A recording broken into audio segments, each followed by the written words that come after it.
लेकिन वो अभी तक स्टार्ट नहीं हुई थी। मैंने टेलीस्कोप आंखों से लगाई और इमरान की तरफ देखा। 50-60 मीटर दूर वो किसी चट्टान की तरह डटा हुआ था। इंडियन सिपाही टीले पर चढ़ने और उसे पकड़ने में नाकाम थे। फिर मैंने देखा वो उठ खड़ा हुआ, हर खतरे को बालाए ताक रखकर, जैसे जंगली कुत्तों में घिरा हुआ शेर हो। उसकी ललकार दिल दहला देने वाली थी। 50-60 मीटर की दूरी से भी उसकी गूंज मेरे कानों में महसूस हुई। उसने गन को उसके स्टैंड से उठा लिया था और 3 अतराफ में हरकत दे रहा था। उसके अंदाज में बेमिसाल जाहरियत थी। चारों तरफ धमाके और शोले ही शोले थे। इससे पहले कि मैं वापस उसकी तरफ लपकता, मैंने देखा कि वो उल्टे कदमों पीछे हट रहा है। वो अपनी नहायत मुअस्सर फायरिंग से इंडियन सिपाहियों को तितर बितर, बल्कि शायद दहशत ज़दा करने में कामयाब हो गया था। मैं और मेरा साथी शूटर भी रेस्ट हाउस के फाटक से थोड़ा आगे चले गए।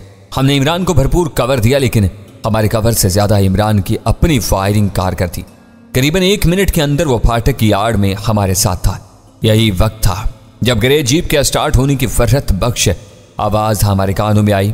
कुर्बान अली का साथी उसके इंजन को फिर से हरकत में लाने में कामयाब हो गया था। तो अभी तुम जीप ड्राइव करो, इमरान ने पुकार कर कहा। हम फायरिंग करते हुए उल्टे कदमों जीप की तरफ बढ़े। सबसे पहले दोनों जख्मी जीप में गए, फिर जलानी, फिर मैं। इमरान अब भी बाहर था और वजनी गन को स्टैंड समेत उठाए हुए था। उसने एक आखिरी ब्रश चलाया और जीप में आ गया। दरवाजे बंद हो गए। मैं ड्राइविंग सीट पर बैठ चुका था। यह ऑटोमेटिक और जदीद तरीन गाड़ी थी। क्लच दबाने और गियर लगाने की जरूरत से बेनियाज। मैंने रेस्ट हाउस की अकबी जानिब से निकलना था। यहाँ कोई दरवाजा नहीं था। 6 फुट ऊंची एक खस्ता हल दीवार थी, जिसके बालाई किनारे से तावीज़ों की पोटलियां सी लटक रही थीं। गाड़ियां दीवारों में से नहीं गुजर सकती, मगर यह मुख्तलिफ गाड़ी थी। इंडिया का नामी ग्रामी डान इसका मालिक था। इसने इसे अपने लिए महफूज तरीन बना रखा था। यह बुलेट प्रूफ थी और बारूदी धमाके भी इस पर असर अंदाज नहीं होते थे। और अब यह हमारे हाथ में थी। मेरी हदायत पर सबने खुद को जोरदार शाख के लिए तैयार कर लिया। करीबन 40 किलोमीटर की रफ्तार से जीप और 4 दीवारी का तसादम हुआ। हम रास्ता बनाते हुए आगे निकलते चले गए। हैवी जीप ने दीवार तोड़ डाली थी।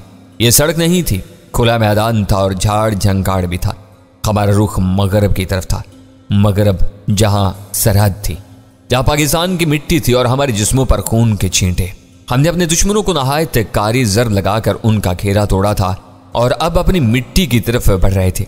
यह हमारे दुश्मनों के लिए बहुत बड़ी शिकस्त थी और वो उसे मानने के लिए तैयार नहीं थे। उनके पास मौका था।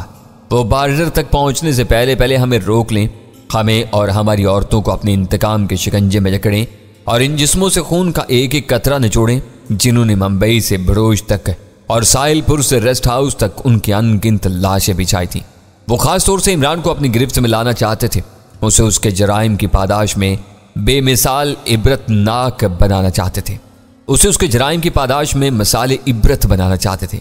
वो आंधी और तूफान की तरह हमारे पीछे आए। दर्जनों हेडलाइट्स थीं जो उछलती कूदती हमारी तरफ बढ़ रही थीं।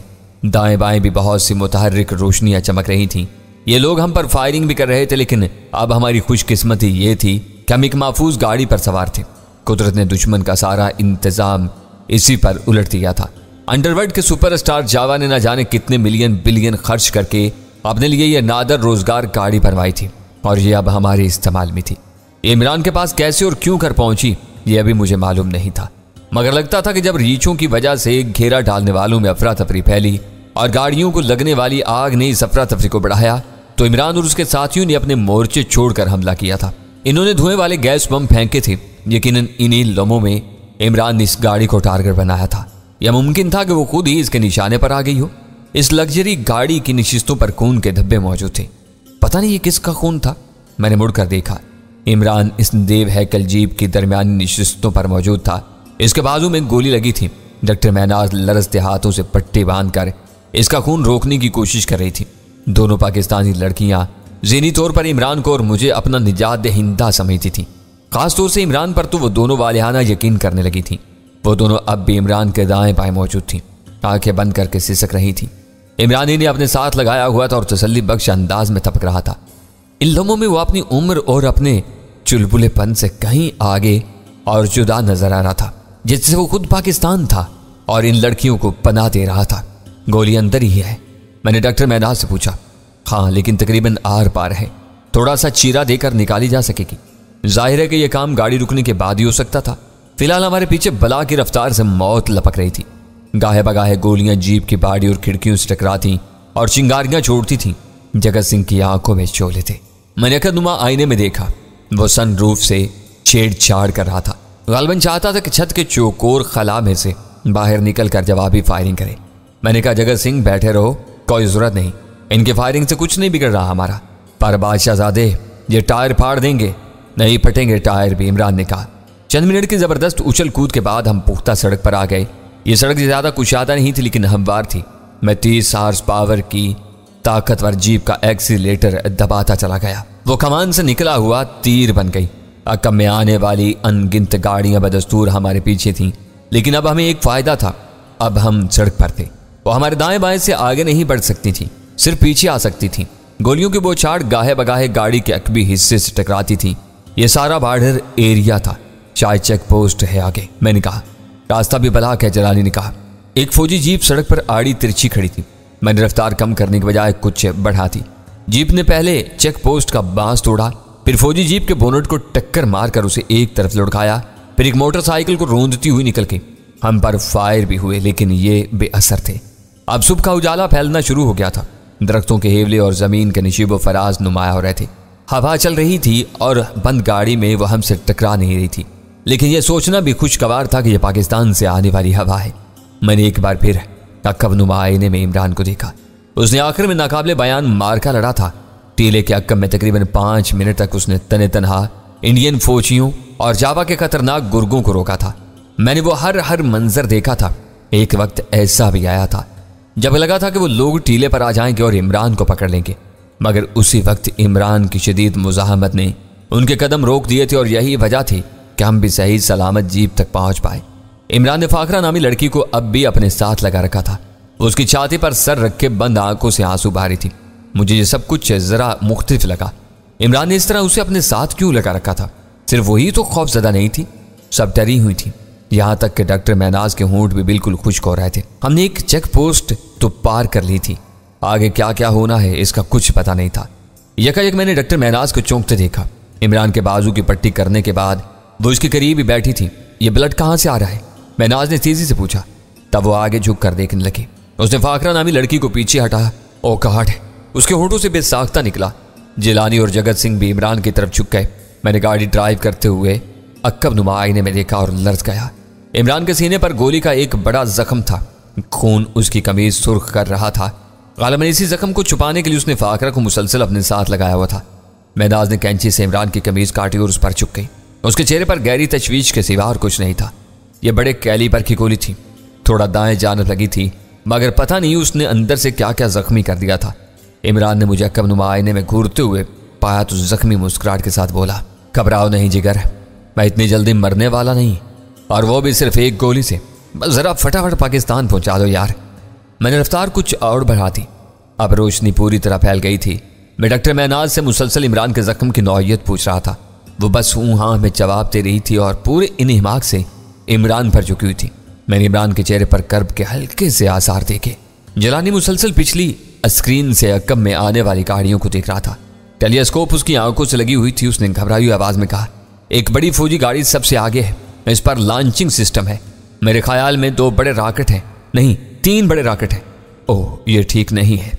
इमरान के लहजे में तशवीश थी। लेकिन ये जीप बम प्रूफ है, मैंने कहा। वो तो है, मगर इतनी रफ्तार से चलती हुई गाड़ी रॉकेट लगने से उलट जाएगी, और शायद वो यही चाहते हैं। बॉर्डर कितनी दूर रह गया अंदाजन? जलानी ने पूछा। करीबन 3 किलोमीटर, इमरान ने जवाब दिया। आवाज में तकलीफ का उनसर शामिल था। जलानी ने टेलीस्कोप आंखों से लगाए रखी। वो बोला, मुझे लॉन्चर्स के आस पास हरकत नजर आ रही है जी, लगता है वो लोग कुछ करने वाले हैं। इमरान ने डॉक्टर महनाज को पीछे हटाया और घूमकर अक्कब में देखा। मैं अंदर तक कांप गया। अक्कब नुमा आईने में मुझे जो कुछ नजर आया वो मेरा दिल खून करने के लिए काफी था। सीने पर लगने वाली गोली शायद इमरान की कमर की तरफ से निकल गई थी। दोनों कंधों के करीबन दरमियान जख्म दिखाई दे रहा था, लेकिन वो लोहे का इंसान था। जब कुछ करने पे आता था तो कर गुजरता था। अपने जख्म की परवाह किए बगैर वो पूरा घूमा। उसने टेलीस्कोप आंखों से लगाई और सपाट आवाज में बोला, वो जानबूझकर फासला रखे हुए हैं ताकि हम आम हथियारों से उन्हें नुकसान न पहुंचा सके। जाहिर है इनके रॉकेट की रीच तो हम तक है, जिलानी ने कहा। इमरान कुछ देर चुप रहने के बाद जिलानी से मुखातिब होकर बोला, शायख मुझे स्नाइपर गन दो। क्या करेंगे इससे? यार गन दो, वो अटल लहजा में बोला। जिलानी ने एक नशिस्त के नीचे से गन निकाल कर इमरान के हवाले कर दी। क्या करोगे इससे? मैंने ड्राइव करते हुए कहा। गन का क्या करते हैं? वो उसका सेफ्टी केज हटाते हुए बोला। लेकिन इसके राउंड नहीं है। इमरान ने सुनी अनसुनी करते हुए जिलानी को इशारा किया। जिलानी ने खटका दबाकर एक लीवर खींचा और सनरूफ खुलकाया। यह करीबन 2 फुट मुरब्बा का खला था। तेज हवा अंदर आने लगी, हमारे लिबास फड़फड़ाने लगे। मैंने देखा सरवत के बाल उड़ उड़ कर उसके जर्द चेहरे को ढांप रहे हैं। इमरान ने गाड़ी के अंदर बैठे बैठे खाली स्नाइपर कंधे से लगाई और उसकी ताकत और टेलीस्कोप में से पीछे का मंजर देखा। गाड़ी कमोबेश 100 किलोमीटर की रफ्तार से जा रही थी। जाहिर है कि पीछे वाली गाड़ियों की रफ्तार भी यही थी। मैं इस लॉन्चर वाली गाड़ी पर एक फायर करना चाह रहा हूं। इमरान ने नाहिद संजीदगी से कहा। मैंने चिल्लाकर कहा, गोली के बगैर फायर करने का कौन सा तरीका ईजाद किया है तुमने? एक गोली है मेरे पास। उसने इंकशाफ किया और अपनी काटराए की पतलून का पांचा उठाकर जराब के अंदर से स्नाइपर गन की गोली निकाली। मैं हैरान रह गया। एकदम सारी बात समझ में आ गई। जब अहमदाबाद से आगे चलती बस में जावा के लोग BSF के साथ मिलकर हमारा ताक़ुब कर रहे थे, तो इसी ताकतवर स्नाइपर की मदद से हमने इन्हें बस से दूर रखा हुआ था। आखिरी मरहले में गनमैन को स्नाइपर की एक गोली नहीं मिली थी। ख्याल था कि वो फायर हो गई है या शायद नशिस्तों के नीचे कहीं लुढ़क गई है। अब वही चमकती हुई गोली इमरान के हाथ में थी। वो अक्सर इस तरह की हरकत करता था और कभी कभी ऐसी हरकत हैरत अंगेज तौर पर सूदमंद साबित होती थी। मैंने इस वक्त ये एक गोली संभाली थी, वरना इसने भी चल ही जाना था। अब हो सकता है काम आ जाए। वो सपाट आवाज में बोला और करीबन 4 इंच लंबी गोली को गन में एडजस्ट करने लगा। साथ साथ वो सनरूफ के खला की तरफ देख रहा था। वो इसमें खड़ा होकर फायर करना चाहता था शायद। डॉक्टर महनाज का चेहरा हल्दी हो रहा था। उसने इमरान के जख्म की नौयत देख ली थी। खून तेजी से बह रहा था। जगत सिंह, जिलानी, कुर्बान के साथी शूटर सब परेशान थे। डॉक्टर महनाज ने कराते हुए कहा, प्लीज इमरान साहब आप कुछ न करें, आपका खून तेजी से निकलने लगा है। साथ ही डॉक्टर महनाज ने जगत सिंह और जिलानी वगैरह को इशारा किया कि इमरान को कोई भी हरकत करने से रोके। जगत और जिलानी ने कोशिश की, लेकिन इमरान ने उन्हें बुरी तरह झिड़क कर रोक दिया। मैंने पहली बार उसे इस तरह अपना तहम्मुल खोते हुए देखा था। खून बहने की रफ्तार वाकई तेज हो गई थी। वो पूरी नशिस्त को भगो रहा था। शायख मुझे सहारा देकर उठाओ, इमरान ने कहा। जिलानी ने सवालिया नजरों से महनाज की तरफ देखा। यह मेरा हुक्म है शायख, मुझे उठाओ, मैं फायर करना चाहता हूं, मुझे सहारा दो, जल्दी करो। वो तहक्कुम से बोला। उसका फैसला अटल था। उसका देरीना साथी जानता था कि उसे ऐसा करना ही पड़ेगा। जिलानी और जगत ने मिलकर इमरान को सहारा दिया। उसने अपना एक घुटना नशिस्त के हत्थे पर टिकाया और अपना बालाई धड़ सनरूफ के चौकोर खला में से बाहर निकाल दिया। मैं साइड मिरर से सब कुछ देख रहा था। मैंने उस ऑटोमेटिक साइड मिरर को एडजस्ट किया। अब जीप की छत नजर आ रही थी। इमरान के बाल हवा में उड़ रहे थे। उसने ताकतवर स्नाइपर गन को छत पर रखकर उसका दस्ता अपने कंधे से लगा रखा था। वो टेलीस्कोप में देखकर निशाना ले रहा था। वो बला का निशानेबाज था। मैंने उसे सर्कस में आंखों पर पट्टी बांधकर दुरुस्त निशाना लगाते हुए भी देखा था, लेकिन यह मामला और था। वो एक तेज रफ्तार गाड़ी पर सवार था और वो जिस हदफ को निशाना बनाना चाह रहा था वो भी मुतहरक था। और सबसे बड़ी बात यह थी कि उसके पास सिर्फ एक मौका था। इस दूर मार राइफल का सिर्फ एक राउंड। अगर यह राउंड दुरुस्त फायर हो जाता तो हम एक भयानक खतरे से बच सकते थे। दफातन मैंने देखा कि हमारी तेज रफ्तार जीप के सामने जरा दाएं जानिब 10-15 फुट की दूरी पर चमक के साथ जोरदार धमाका हुआ। एक ऊंचे कद की खुदरू झाड़ी अपनी जड़ों से उखड़कर फिजा में बुलंद हुई। इस झाड़ी के साथ शायद कई मन मिट्टी भी उछली होगी। जीप जैसे लहरा गई थी। मैंने उसे बमुश्किल सड़क पर रखा। जीप के अंदर लड़कियां बुरी तरह चिल्लाई। जीप के अचानक लहराव के सबब जिलानी नशिस्तों के दरमियान गिरा। यह रॉकेट फायर हुआ था। शुबे की कोई गुंजाइश नहीं थी। अगला निशाना सीधा जीप पर लग सकता था। यह अब मिनटों का नहीं, सेकंडों का खेल था। मैंने साइड मिरर में देखा। इमरान बदस्तूर निशाना ले रहा था। इन लम्हों में उसका जिस्म बिल्कुल साखत हो गया था, जैसे वो पत्थर का मुजस्मा हो। यह निशाना दुरुस्त लगता तो उसकी जिंदगी का यादगार निशाना होता, और अगर खता हो जाता तो फिर शायद जिंदगी ही न रहती, इसकी और ना ही हमारी। मेरे अंदाजे के मुताबिक वो गाड़ी के ड्राइवर को निशाना बनाना चाह रहा था। सिर्फ एक मौका था, सिर्फ चंद सेकंड थे। एक बेहतरीन निशानेबाज था और एक मुश्किल तरीन हदफ था। किसी भी वक्त दूसरा रॉकेट हमारी इस बुलेट प्रूफ जीप से टकरा सकता था और इसे दर्जनों कलाबाजियां दे सकता था। हम अपनी मंजिल से ज्यादा दूर नहीं थे। अब चंद 100 मीटर के फासले पर मुझे बॉर्डर के आसार नजर आ रहे थे। 2 झंडे लहरा रहे थे। इनमें से एक झंडा यकीनन मेरा सब्ज हिलाली परचम था। मुझे झंडे तक पहुंचना था। मेरी ख्वाहिश थी कि अगर हम मरें तो इस झंडे के साए में मरें, हमारा खून हमारी मिट्टी में जज्ब हो। और इन लम्हों में मुझे लगा कि इस बॉर्डर के पार एक माँ की आगोश है, मादर वतन की आगोश। हम उस तक पहुंचना चाहते हैं ताकि वो हमें छुपा ले, हमारे जख्मी जिस्मों को ढांप ले और हमारी सुर्ख रुई पर फख्र से हमारी पेशानियां चूम ले। और जख्मी इमरान निशाना ले रहा था। हवा अकब से आ रही थी और उसके बाल आगे की तरफ उड़ रहे थे। फिर उसने ट्रैगर दबाया। वो बला का निशानेबाज था, लेकिन वो किस्मत का धनी भी था। वक्त का फरिश्ता भी तो उसके सर पर साहिब फगन रहता था। उसकी बांटी हुई मोहब्बतें और चाहते मुश्किल में उसके लिए एक नूरानी तवानाई बन जाती थी। मैं देख नहीं सका, लेकिन जिलानी और जगत सिंह ने टेलीस्कोप्स आंखों से लगा रखी थी। वेल्टन वेल्टन, जिलानी के होंठों से बेसाख्ता निकला। अकब में किसी खौफनाक धमाके की आवाज आई और बहुत फासले पर कुछ शोले से चमकते दिखाई दिए। क्या हुआ जिलानी? मैंने पुकार कर पूछा। जिलानी से पहले ही जगत बोला, उलट गया जी लांचर, आग लग गई। पिछली गड्डी भी वज्जी है इसमें, वो भी दरख्तों में बढ़ गई। आग लग गई है, उसे आग लग गई। दूसरी गड्डियां कच्चे में उतरकर आगे आ रही हैं, पर अब वो दूर है। वर्रमा तबसरे के अंदाज में बोल रहा था। आवाज जोश से कांप रही थी। इमरान ने ढाल सा होकर वापस अपनी निशिस्त पर रह गया। कर्ब के साथ उसके चेहरे पर एक इत्मीनान सावे था। कौन से उसकी शर्ट और कार्टराय की ब्राउन पैंट सुर्ख थी। जिलानी ने सनरूफ का खला बंद कर दिया। मेरा बस नहीं चल रहा था कि ड्राइविंग सीट छोड़कर इमरान के पास पहुंचूं और उसे अपने पासों में ले लूं। मैंने स्टीयरिंग थाम रखा था और मेरी नजरें सड़क पर मरकूज थीं। मुझे आखिरी 300-400 गज का फासला तय करना था और ये कोई आम फासला नहीं था, यह भी मौत का घेरा था। बॉर्डर पर मौजूद बीएसएफ एहलकार जान चुके थे कि जो ग्रे जीप तेजी से इनकी तरफ बढ़ रही है, इसे रोकना है, हर कीमत पर रोकना। लेकिन इस जीप को रोकने के लिए उनके पास पूरी तैयारी नहीं थी। उनके पास छोटी बड़ी गन्नें थीं और वो इन्हें मुसलसल चला रहे थे। ग्रे जीप की बाडी और स्क्रीन्स पर मुसलसल चिंगारियां छूट रही थी और शदीद थरथराहट महसूस हो रही थी।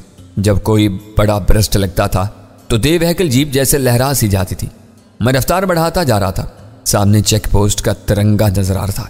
इंडियन फौजी भाग भाग कर रेत की बोरियों के पीछे पोजीशनें ले रहे थे। उन्होंने लोहे के बड़े बड़े 2 फाटक बंद कर दिए थे। मुझे नहीं मालूम था कि यह जीप इन मजबूत फाटकों को तोड़ सकेगी या नहीं, और टकराने के बाद मैं इसे संभाल पाऊंगा या नहीं। मुझे यह भी अंदाजा नहीं था कि अगर इन आखिरी 200-300 मीटर्स में कोई रॉकेट या आर्टरी का कोई गोला गाड़ी से टकराया तो वो हमारा तहफ्फुज कर सकेगी या नहीं, या अपने पहियों पर रह सकेगी या नहीं। मैं बस उसे भगाता जा रहा था। अब जो कुछ करना था मुझे ही करना था। लोहे के गेट 50-60 मीटर दूर रह गए थे तो मैंने अचानक फैसला बदला और जीप को सड़क से उतार दिया। इतनी रफ्तार से दौड़ती जीप को नाहमवार सड़क पर संभाल कर रखना आसान नहीं था। मैंने अपनी पूरी सलाहियत सर्व कर दी। जीप के अंदर फाकरा, मैनाज और सरवत वगैरह की आवाज़ों ने कोराम से मचा दिया। हर आन यही लगा कि जीप उलट जाएगी। कई मौके पर वो कई फुट जमीन से उछली। अब सामने फाटक नहीं थे, खारदार बाढ़ थी, तारकोल के ड्रम वगैरह थे और मुसल्ला संतरी थे। अक्कम में बीएसएफ और जावा की गाड़ियां थीं और बेरहम फायरिंग थी। फिर फैसले का लम्हा आ गया। जीप गोली की रफ्तार से खारदार बाढ़ और दीगर रुकावटों से टकराई। इनके परखचे उड़ाती हुई वो पार हुई और करीबन 40-50 मीटर के नो मैन लैंड को पार करके पाकिस्तानी इलाके में दाखिल होगी। हमारे पाकिस्तानी इलाके में दाखिल होने से पहले ही पाकिस्तानी पोस्ट की जानिब से कराज फायरिंग शुरू हो गई थी। यह फायरिंग हम पर नहीं बल्कि इंडियन फौजियों पर हो रही थी। जाहिर है कि भारतीयों की तरफ से जो फायर आ रहा था वो पाकिस्तानी इलाके की तरफ आ रहा था। जैसा कि बाद में पता चला, पाकिस्तानी फौजियों को खास जराए से ये इतला भी हो चुकी थी कि ग्रे जीप में अपने लोग आ रहे हैं। धूप दरख्तों की चोटियों पर चमक रही थी। हम पाकिस्तानी इलाके में यूं दाखिल हुए जैसे कबड्डी का कोई मास्टर खिलाड़ी मुखालिफ खिलाड़ियों से लड़ने भिड़ने और इन्हें बिछाड़ने के बाद फातिहाना हाथ उठाता हुआ अपनी हदूद में पहुंच जाता है। मैं जीप को करीबन निस्फ किलोमीटर तक इसी तरह भगाता चला गया, यहां तक कि पाकिस्तानी फौजियों और रेंजर्स ने हमें रुकने का इशारा किया। हम रुक गए। कैप्टन रैंक के एक ऑफिसर ने अंदर झांका। जिलानी ने बाहर निकलकर सरगोशियों में ऑफिसर से बात की। ऑफिसर ने फौरन हमें आगे बढ़ने की इजाजत दे दी और उसके साथ ही वायरलेस पर आगे वाली पोस्टों को हमारे लिए हदायत देने लगा। ग्रे जीप फिर रवाना हुई। इर्द गिर्द के पाकिस्तानी फौजी और रेंजर्स उसे बड़ी दिलचस्पी से देख रहे थे और चहमगोइयां कर रहे थे। हम आगे बढ़ते गए। ये अपनी सरजमीन थी, ये अपनी हवा थी, अपने खेत, अपने दरख्त और हम जख्मों से चूर। और हम सबसे ज्यादा चूर हमारा हीरो, हमारा इमरान। डॉक्टर महनाज मुसलसल उसका खून रोकने की कोशिश कर रही थी। वो होले से मुस्कुराया, घबराओ नहीं यारो, इतनी जल्दी नहीं मरूंगा, लेकिन अगर तुमने ऐसे चेहरे बनाए रखे ना तो फिर जरूर कुछ सोचना पड़ेगा। महनाज ने उसकी बात को यकसर नजरअंदाज करते हुए कहा, तापिश साहब, नजदीक तरीन अस्पताल कौन सा है? जेलानी ने कहा, हम अस्पताल की तरफ ही जा रहे हैं। वो देखे सामने एम्बुलेंस खड़ी है, वो हमें गाइड करेगी। ये एक फौजी एम्बुलेंस थी। हमारी जीप करीब पहुंची तो एम्बुलेंस ने हमारी रहनुमाई शुरू कर दी। इसका सायरन पूरी आवाज से बज रहा था। कुछ आगे जाकर डॉक्टर महनाज मेरी तरफ आई और मेरे कान में सरगोशी की, ताबिश, इमरान साहब की हालत ज्यादा अच्छी नहीं, इन्हें एम्बुलेंस में शिफ्ट करना चाहिए, वहां ऑक्सीजन वगैरह भी होगी। हमने एम्बुलेंस के करीब पहुंचकर उसे रोका। एक बड़ी गाड़ी थी। हमने इमरान के अलावा जख्मी शूटर्स को भी इसी एम्बुलेंस में मुंतकिल कर दिया। मैं इमरान के साथ था। इमरान का चेहरा खून के बहाव के सबब जर्द हो रहा था, लेकिन इसका हौसला उसी तरह जवान था। उसे एम्बुलेंस के स्ट्रेचर पर लिटा दिया गया तो कुछ देर तजब्जे में रहने के बाद वो लेट गया। मैंने उसका जख्मी बाजू वाला हाथ थाम लिया। मेरी आंखों में हल्की सी नमी थी। वो बोला, ज्यादा बीवी बनने की कोशिश ना करो, मैं बिल्कुल भला चंगा हूं। बाबा जलाली देखो कहां पहुंचकर वापस आ गए, मुझे तो फिर एक गोली लगी है। मैंने उसका हाथ भींच लिया। तुम्हें कुछ नहीं होगा, अगर हुआ तो पहले मुझे होगा। वह मुस्कुराया, सारी बीवियां ऐसे ही कहती हैं, बाद में रंग बिरंगे कपड़े पहनती हैं और बरसी का दिन भी भूल जाती हैं। बहरहाल मैं तुम्हें ऐसे कमीनेपन का मौका देने वाला नहीं हूं, खातिर जमा रखो। जावा बच गया? मैंने पूछा। पता नहीं, लेकिन तुम्हारे लिए एक चीज रखी हुई है मैंने। जावा की जीप भी में पड़ी है, आखिरी सीट के नीचे बाएं तरफ। अभी उसे निकाल लेना, मुझे तो अब शायद 2-4 दिन अस्पताल की दाल रोटी खानी पड़ेगी। 8-10 दिन खा लेना, मगर ठीक हो जाना। मैंने उसके गहरे जख्म से निगाह चुराते हुए कहा। एक फौजी मुसलसल इमरान को ऑक्सीजन मास्क लगाना चाह रहा था, लेकिन इमरान ने यह पेशकश कबूल नहीं की। दूसरी तरफ डॉक्टर महनाज जख्मी शूटर रफ़ी की देखभाल कर रही थी। वो मुसलसल बेहोश था और उसकी सांस भी उखड़ रही थी। ऑक्सीजन उसे लगा दी गई।